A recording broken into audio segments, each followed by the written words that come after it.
1902 నుండి ఈ యొక్క తెలంగాణ కథ ఏ విధంగా మార్పులు జరిగింది, ఆ మార్పులు జరగడానికి ప్రధానమైనటువంటి కారణం ఎవరు?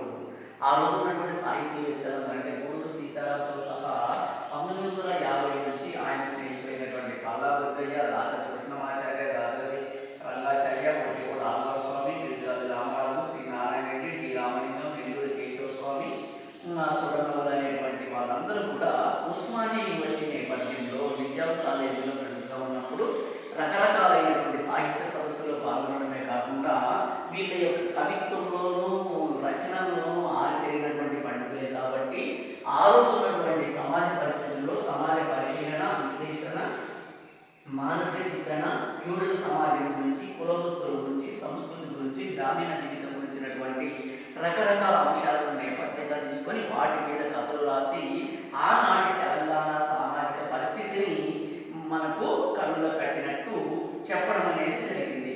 అయితే ఇవన్నీ చెప్పడానికి అవసరమైనటువంటి ఆ రోజు ఉన్నటువంటి పత్రికలలో తెలుగు స్వతంత్ర, ఆంధ్రప్రభ వారపత్రిక, తెలుగుదేశం, సుజాత, పల్లెటూరు, ప్రజామాత వారపత్రిక, స్రవంత్ అనేటువంటి మాసపత్రికల్లో వీళ్ళందరూ కూడా రకరకాల కథలు, కథానికలు ప్రచురించి ఈ యొక్క తెలంగాణ సమాజంలో ఉన్నటువంటి ఈ యొక్క అంశాల గురించి వీళ్ళు వివరించేవారు.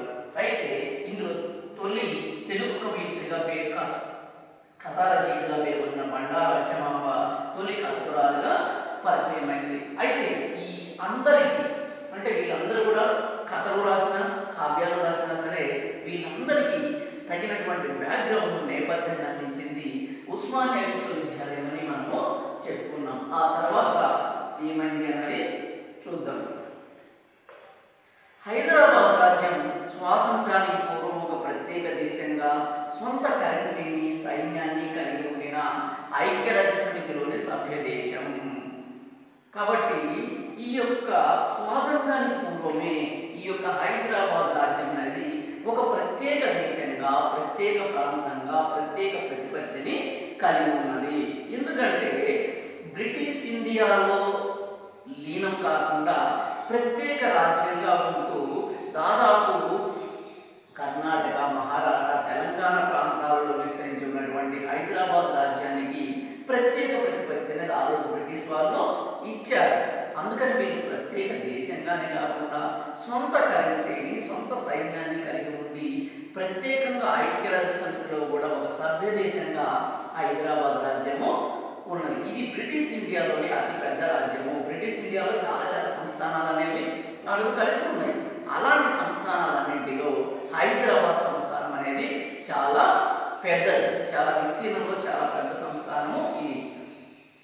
అంత పెద్ద రాజ్యం ఇండియాలో మరొకటి లేదు. తెలంగాణ, కర్ణాటక, మహారాష్ట్ర ప్రాంతాలతో హైదరాబాద్ రాజ్యం కొనసాగింది. అంటే విస్తారమైనటువంటి హైదరాబాద్ రాజ్యంలో ఈ యొక్క రచయితలకి, కవులకు అవసరమైనటువంటి సాంఘిక, సాంస్కృతిక వారసత్వాల యొక్క ఈ లక్షణాలు అనేవి చాలా ఎక్కువగా దొరకటం వలన ఆ రోజు ఉన్నటువంటి కవులు, కళాకారులు రకరకాలైన ఇతివృత్తాలను తీసుకొని వాటి ద్వారా తమలో ఉన్నటువంటి సృజనాత్మకతను వెలికితీసి సరైనటువంటి మార్గదర్శకత్వాన్ని ప్రజలకు కథల రూపంలో, కావ్యాల రూపంలో వీళ్లకు అందించగలిగారు. ఇవన్నీ అందించడానికి కారణం ఏంటి అంటే ఈ యొక్క నిజాం నవాబు చేస్తున్నటువంటి రకరకాలైనటువంటి పనులు, నిజాం నవాబు చేస్తున్నటువంటి దుర్మార్గాలు కూడా వీళ్ళలో ప్రధానంగా ఈ కథలలో ప్రజలు చైతన్యపరచడానికి అవసరమైనటువంటి సహాయ సహకారాలను, అవసరమైనటువంటి స్పందనలను కలిగించినవి. కాబట్టి ప్రత్యేకంగా సొంత కరెన్సీ ఉంది, సొంత ఎయిర్లైన్స్ ఉంది, సొంత రైల్వేలు ఉన్నాయి, సొంత పోస్టల్ డిపార్ట్మెంట్ ఉంది. అన్నీ ఉన్నప్పటికీ కూడా ఈ యొక్క నిజాం రాజ్యంలో ఉన్నటువంటి రాజు ఎవరైతే ఉన్నాడో, నిజాం అనేవాడు ప్రజల్ని బానిసలుగా చేసుకొని ప్రజల్ని హింసించడం వలన అందులో నుంచి వచ్చినటువంటి చైతన్యమే ఈ కవులను మేల్కొల్పి ఆ రోజు ఉన్నటువంటి సమాజ పరిస్థితులను ప్రధానంగా బయటకు తీసే విధంగా చేయడం జరిగింది. నెక్స్ట్, హైదరాబాద్ రాజ్యంలో నిజామాంధ్ర మహాసభ, కమ్యూనిస్టులు, స్టేట్ కాంగ్రెస్ ప్రజాస్వామిక హక్కుల కోసం, స్వాతంత్ర్యం కోసం ఉద్యమించారు. అయితే ఎప్పుడైతే ఈ నిజాం నవాబు తన యొక్క క్రూరమైన పరిపాలనతో ఈ యొక్క తెలంగాణ ప్రాంతాన్ని, హైదరాబాద్ రాజ్యంలో ఉన్న ప్రజలని దారుణంగా హింసించడం మొదలుపెట్టాడో అప్పుడు నిజాం ఆంధ్ర మహాసభ. కాబట్టి ఇక్కడ ఆంధ్ర మహాసభ అనేది దీని యొక్క పాత్ర చాలా గొప్పది ఉంది. ఆంధ్ర మహాసభ దీని యొక్క మొదటి సమావేశం బాపట్లలో జరిగింది. దీని యొక్క ప్రధాన కర్తవ్యం అంటే ప్రత్యేక ఆంధ్ర రాష్ట్రం, ప్రత్యేక ఆంధ్ర రాష్ట్రం.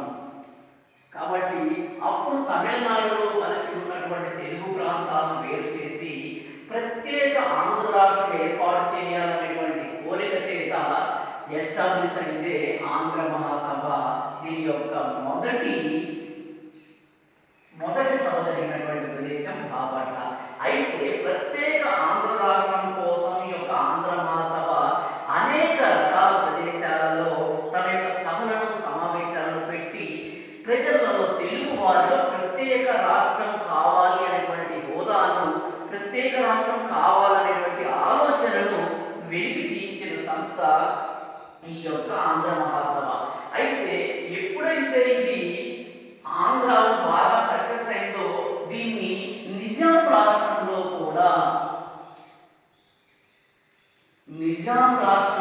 కూడా దీని యొక్క శాఖను ఏర్పాటు చేశారు. దీనిని నిజాం ఆంధ్ర మహాసభ, నిజాం ఆంధ్ర మహాసభ అన్నారు. అంటే ఆంధ్ర మహాసభలో ఉండేటువంటి అధికారులు వాళ్ళందరూ కలిసి నిజాం ప్రాంతంలో ఉండేటువంటి పెద్ద మనుషులు కూడా కలిసి ఏర్పాటు చేసిన సభే నిజాం ఆంధ్ర మహాసభ. కాబట్టి దీని ఆధ్వర్యంలో మొట్టమొదటగా మెదక్ జిల్లా జోగిపేటలో దీని యొక్క సభను ఏర్పాటు చేశారు. ఇక్కడ ఆంధ్ర మహాసభ బాపట్లలో ఏర్పాటు చేస్తే నిజాం ఆంధ్ర మహాసభ ద్వారా జోగిపేటలో కార్యక్రమాన్ని ఏర్పాటు చేసి ఈ యొక్క నిజాం ప్రభుత్వం పైన, నిజాం క్రింద ఉండేటువంటి అధికారుల పైన వీళ్ళు తిరుగుబాటు ప్రయత్నం చేశారు. ఆ విధంగా ప్రయత్నం చేసిన వాళ్ళు ఎవరు అంటే ఇక్కడ కమ్యూనిస్టులు,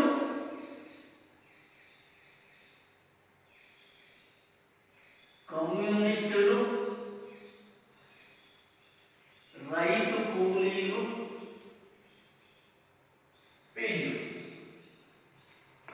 వీళ్ళు ప్రత్యేకంగా ఈ యొక్క నిజాం ప్రభుత్వం పైన తిరుగుబాటు చేశారు. 1946-51 మధ్య ఎప్పుడు జరిగింది?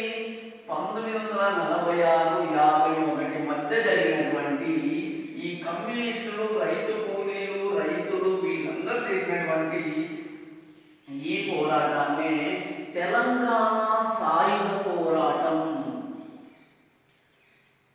తెలంగాణ సాయుధ పోరాటం అన్నారంట. 1946-51 మధ్యలో కమ్యూనిస్టులు, రైతు కూలీలు, రైతులు కార్మికుల యొక్క ఉద్దేశంతో ఈ యొక్క కార్మికుల యొక్క తిరుగుబాటుతో జరిగినటువంటి ఇదే సాయుధ పోరాటం.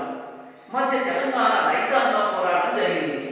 ఈ సాయుధ రైతాంగ పోరాటంలో 4,000 మంది చనిపోయారు. కాబట్టి ఇందులో సాయుధ తెలంగాణ పోరాటంలో 4,000 మంది వరకు అసువులు బాసారు, అంటే చనిపోయారు. మరోవైపు రజాకారులు విజృంభించి రైతాంగ పోరాటంపై దాడులు చేశారు. కాబట్టి రజాకారులు అంటే కాసిం రజ్వీ,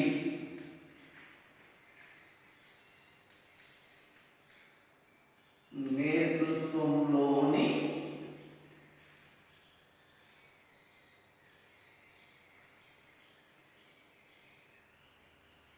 ఇస్లాం మతమౌఢ్యం గల ప్రత్యేక సైన్యం.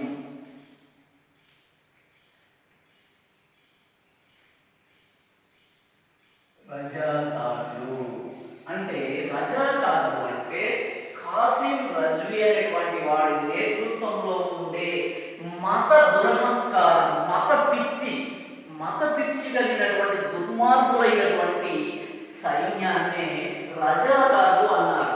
కాబట్టి ఈ రజాకారులు మొత్తం కూడా ఏం చేశారంటే కమ్యూనిస్టులు, రైతు కూలీలు, రైతులు, మహిళలు, పిల్లలు చేసినటువంటి సాయుధ పోరాటాన్ని తీవ్రంగా అణచివేసి వాళ్ళను దారుణంగా చంపేశారు. అందులో దాదాపు 4,000 మంది వరకు చనిపోవడం అనేది జరిగింది.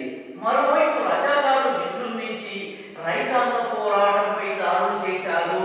కాబట్టి వీళ్ళ వలన ఏమైందంటే ఈ రైతాంగ పోరాటం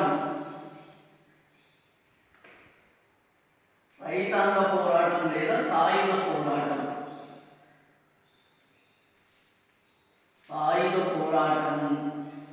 పైన దాడి చేయడం వలన వీళ్ళు చనిపోయారు.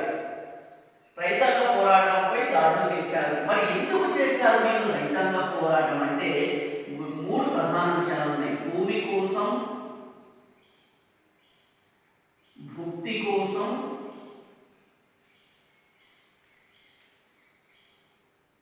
బానిస విముక్తి కోసం.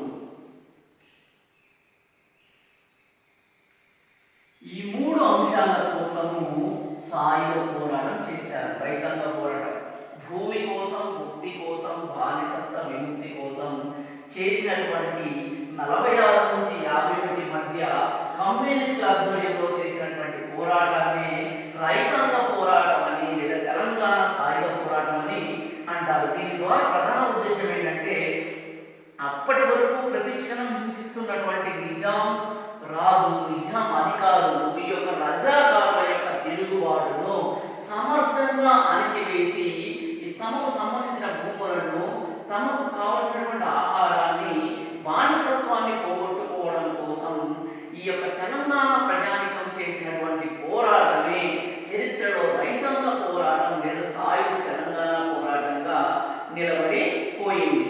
అయితే రజాకారులకు కాసిం రజ్వీ నాయకత్వం వహించాడు. కాబట్టి కాసిం రజ్వీ అనేవాడు వీడు మహాదుర్మార్గుడు. అంటే ఈ యొక్క ముస్లిం మతంలోకి మారినటువంటి హిందువులని దారుణమైనటువంటి హింసల పాలు చేసినటువంటి వాడు. వీడి నేతృత్వంలోనే రజాకారులు విజృంభించి తెలంగాణ ప్రాంతాన్ని భయంకరమైనటువంటి వధశాలగా మార్చినటువంటి వ్యక్తి తను. 1944-51 మధ్య హైదరాబాద్ రాజ్యంలోని అంతర్యుద్ధం, సామాజిక సంక్షోభం వల్ల ఇండియన్ యూనియన్ సైన్యాలు హైదరాబాద్ రాజ్యంపై దండెత్తి రజాకారులను, ఉద్యమకారులను, కమ్యూనిస్టులను అంచివేశారు. కాబట్టి ఎప్పుడైతే ఈ సమయంలో సాయుధ పోరాటం జరిగిందో ఈ సమయంలో సాయుధ పోరాటం జరగడానికి అంతర్యుద్ధం కారణం. అంతర్యుద్ధం అంటే ఈ యొక్క ప్రజలలో రేగినటువంటి అసమ్మతి, ప్రజలలో రేగినటువంటి ఈ ప్రభుత్వం పైన ఏర్పడినటువంటి అపనమ్మకం, ఇదంతా కలిసి అంతర్యుద్ధంగా మారి సాయుధ పోరాటం అనేది జరిగింది. ఈ సాయుధ పోరాటాన్ని అణచివేయడానికి 1944-51 మధ్య అంటే అంతర్యుద్ధం జరిగింది 1944 నుంచి 51, కానీ రైతాంగ పోరాటం జరిగింది 46 నుంచి 51 మధ్య. ఈ మధ్య జరిగినటువంటి అంతర్యుద్ధాన్ని అణచివేయడానికి ఈ యొక్క ఉద్యమం చేసినటువంటి కమ్యూనిస్టులు, రైతు కూలీలు మరియు ఈ రజాకారుల యొక్క దుర్మార్గాలను అణచివేయడానికి ఇండియన్ యూనియన్ సర్దార్ వల్లభాయ్ పటేల్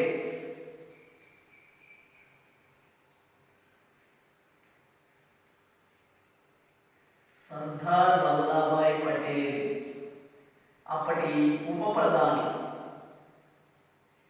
ఉప ప్రధాని మరియు హోమ్ మినిస్టర్, అప్పటి కేంద్ర హోంశాఖ మంత్రి మరియు ఉప ప్రధాని అయినటువంటి సర్దార్ వల్లభాయ్ పటేల్ నేతృత్వంలో ఈ యొక్క హైదరాబాద్ రాజ్యంలోకి వచ్చి హైదరాబాద్ రాజ్యంలో ఉన్నటువంటి రాజుని అనగదొక్కి రాజ్యాధికారాన్ని తీసివేశారు. 13 సెప్టెంబర్ 1948 హైదరాబాద్ రాజ్యంలోనికి ఇండియన్ యూనియన్ సైన్యాలు ప్రవేశించాయి. కాబట్టి ఇప్పుడు ఈ యొక్క భూమి కోసం, ముక్తి కోసం చేసినప్పుడు 13 సెప్టెంబర్ 1948లో ఈ యొక్క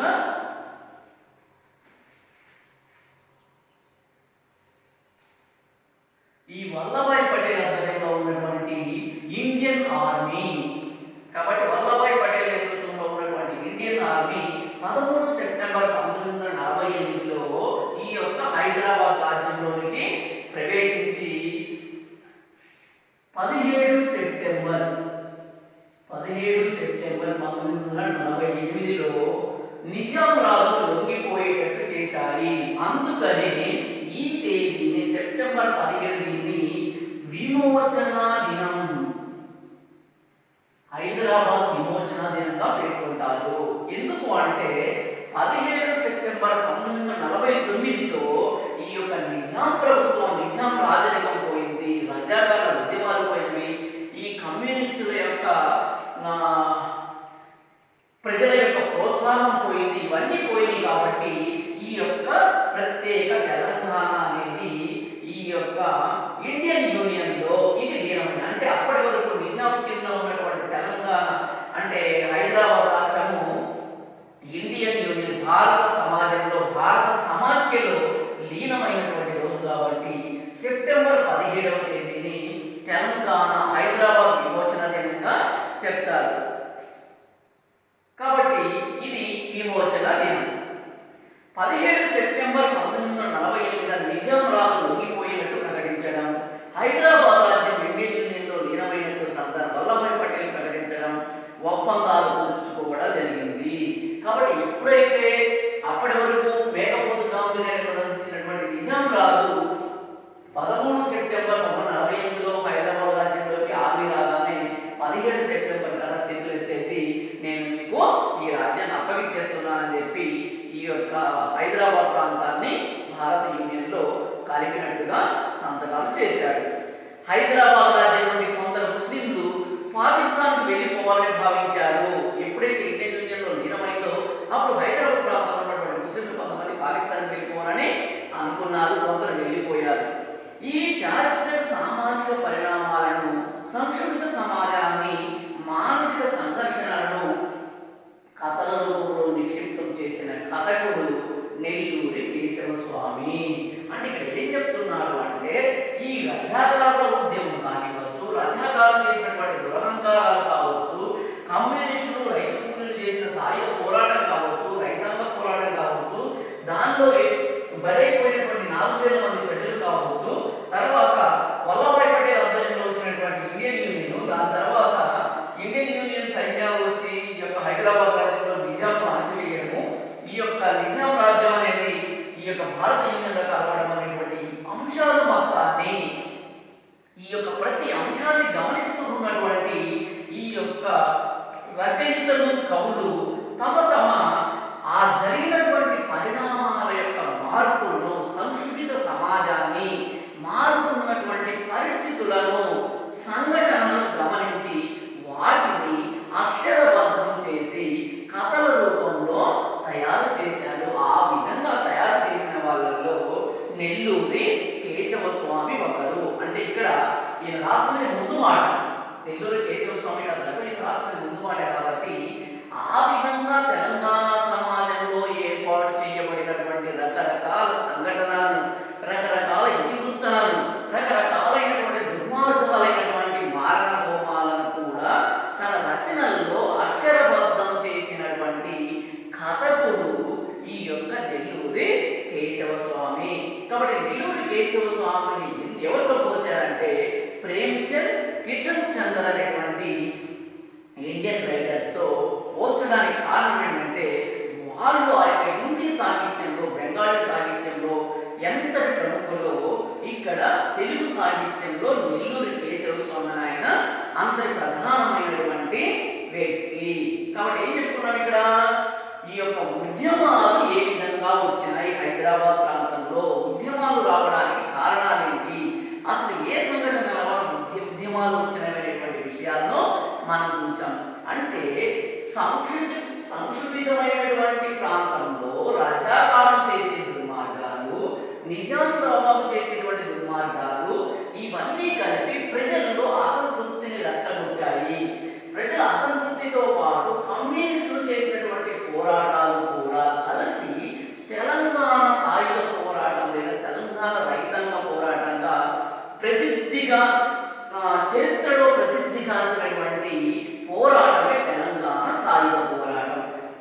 మరి ఆ తెలంగాణ సాయుధ పోరాటాన్ని ఎందుకు రచయితలు అక్షరబద్ధం చేశారంటే, తెలంగాణ సాయుధ పోరాటం జరగడానికి ఏర్పడినటువంటి పరిస్థితులు ఏవి, ఎలాంటి పరిస్థితుల్లో వీళ్ళు తెలంగాణ సాయుధ పోరాటం చేశారు, ఆ పోరాటం ఫలితంగా ఏం జరిగింది అనేటువంటి ప్రతి ఒక్క మార్పును తమ రచనల్లో అక్షరబద్ధం చేసి తమ రచనలను ప్రామాణీకరించినటువంటి స్థాయిలో రాసినటువంటి వాళ్ళలో నెల్లూరి కేశవ స్వామి ఒకడు.